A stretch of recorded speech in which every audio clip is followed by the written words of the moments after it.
Votre voisin organise une soirée qui perturbe la tranquillité de l'immeuble. Vous avez constaté des dégradations dans les parties communes.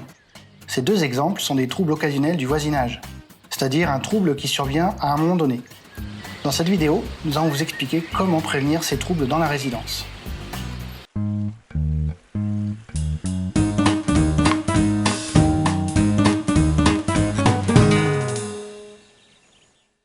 Alors tout d'abord, qu'est-ce qu'un trouble occasionnel du voisinage ?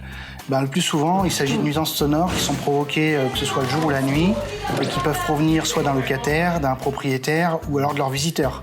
Par exemple, ça peut être des cris, des conversations à très haute voix, des bruits de pas d'éléphant par exemple, ou des pas de course, quelqu'un qui chante un petit peu fort.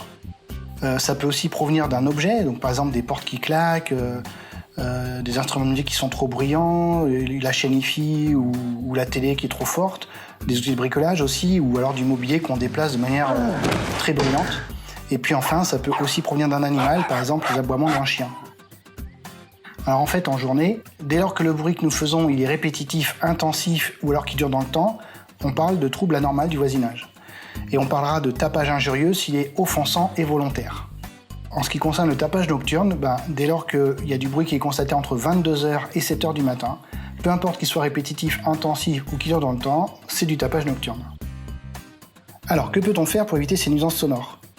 Déjà, on peut faire de la prévention sur le comportement de chacun. Tout d'abord, sachez que vous vivez dans une copropriété, c'est une résidence familiale. Dès lors, vous devez prendre conscience que vos voisins ont droit au calme et en ont besoin. Vos horaires et rythmes de vie ne sont pas forcément les mêmes que les leurs. Que vous soyez copropriétaire ou occupant, vous devez respecter les droits et obligations qui sont inscrits dans le règlement de copropriété. Par exemple, faites vos travaux à des heures qui soient convenables en journée. Respectez le repos dominical. Empêchez les vibrations de la machine à laver avec un tapis anti-vibration. En ce qui concerne la musique ou la télé, limitez le niveau sonore. Vos invités doivent aussi respecter vos voisins, donc vos conversations ne doivent pas les déranger. En semaine, limitez les soirées tardives. Dès 22h, la tranquillité est de mise. Il existe des lieux bien plus appropriés que la résidence pour faire la fête, que ce soit en semaine ou en week-end. Prévenez aussi à l'avance, et pas le soir même, par une affiche ou sur les réseaux sociaux de la résidence, que vous aurez une soirée ou des travaux. Vos voisins seront sans doute plus indulgents. Mais attention, cela ne vous donne pas carte blanche pour autant. Si vos voisins viennent vous demander de baisser le son, vous devez coopérer sans traîner et présenter vos excuses.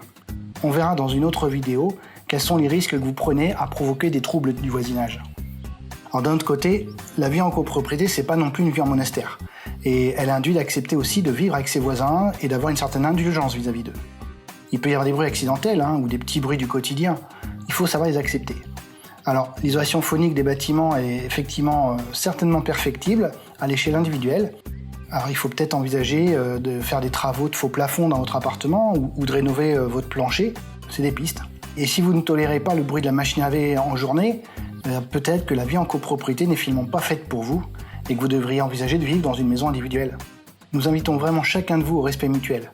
C'est être indulgent sur les petits bruits du quotidien d'un côté et c'est respecter ses voisins en limitant ces nuisances sonores de l'autre. Et si la prévention ne suffit pas, nous verrons la démarche à avoir et les sanctions possibles dans une prochaine vidéo.